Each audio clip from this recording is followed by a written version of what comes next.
يسعد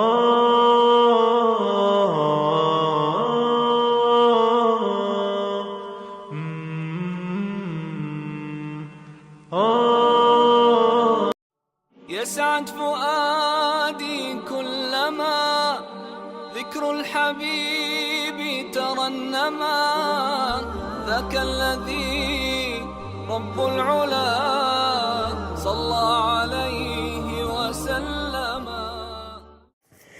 Иса алейхиссалам бір күні бір яһудимен сапарға шығады. Иса алейхиссаламның қасында 3 шелпек бар еді. Әлгі шелпектерді яһудиге ұсынып, осыларды сақтап қой, жол алыс, қарнымыз ашса жейміз деп айтады. Біраз уақыттан кейін екеуі қарындары ашып, Иса алейхиссалам бірінші шелпекті бер деп айтады. Екеуі бөлісіп жеп алады. Тағы біраз жүргесін екінші шелпекті жеп алады. Тағы азғантай жүргесін үшінші шелпек қайта десе, жоқ, сіз маған 2 ғана бердіңіз деп айтады әлгі яһуди. Мен саған 3 беріп едім ғой. Жоқ, 2 бердіңіз деп бәрібір мойындамайды. Жол бойы Иса алейхиссалам оған түрлі муъжизалар көрсетеді. Яғни ешкімнің қолынан келмейтін, тек қана пайғамбарлардың қолынан келетін нәрселер көрсетеді. Бірақ соған қарамастан әлгі адам 3-ші шелпекті жегенін айтпайды. Біраз жүрсе 3 кесек алтын көреді. Әлгі яһудидің көзі жанып, Иса алейхиссаламның қасына кеп, сен пайғамбарсың ғой, осыны әділ бөліп берші деп айтады.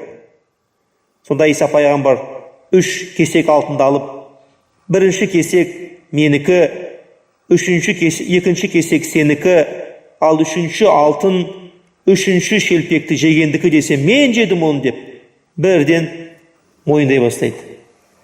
Менен алыс жүр дейді Иса пайғамбар. Мен саған осыншама Алланың құдіретін білдіретін муъжизалар көрсеттім. Соған қарамастан 3-ші шелпекті жегеніңді айтпадың. Жаманнан кесапат деген бар. Менен аулақ жүр деп 3 кесек алтынды әлгі яһудидің қолына ұстатып жібереді.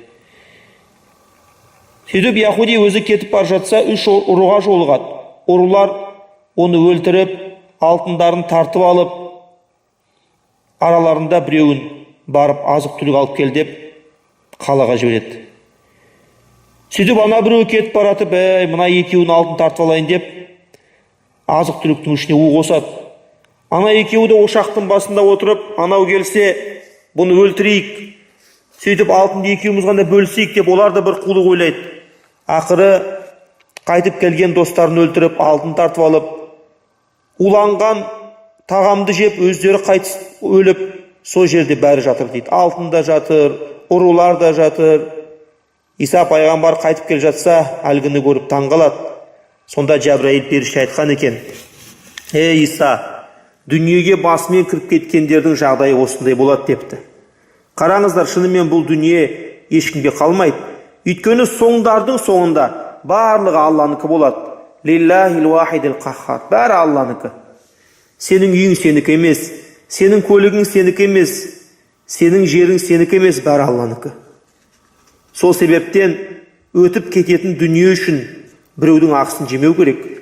Қыссадан көргеніміздей өтірік айтып, басқасының ақысына кіріп, алынған мал-мүлік бәрібір пайда келмейді.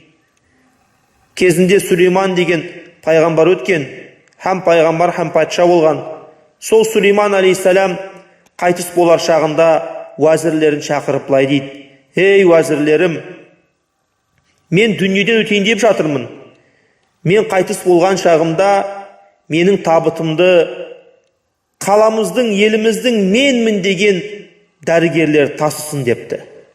Екіншіден, қабырым халықтың көз алдында өтіп бар жатқан кезінде жан жаққа інжу маржандар шашыңдар депті.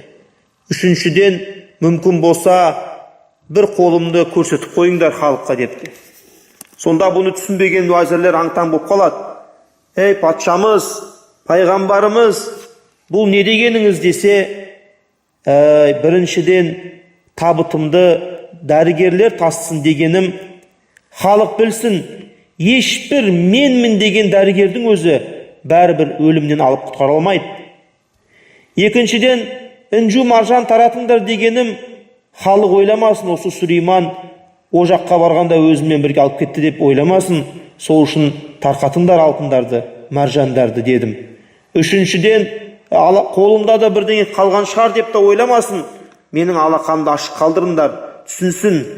Бәрібір адам кеткен кезде ештеңкесін алмай, анасынан жаңа туғандай қалай келген болса, сөйтіп кетеді Аллаға. Сол кезде Алланың алдына барып есеп береді. Алла тағалам иншалла есептеріміз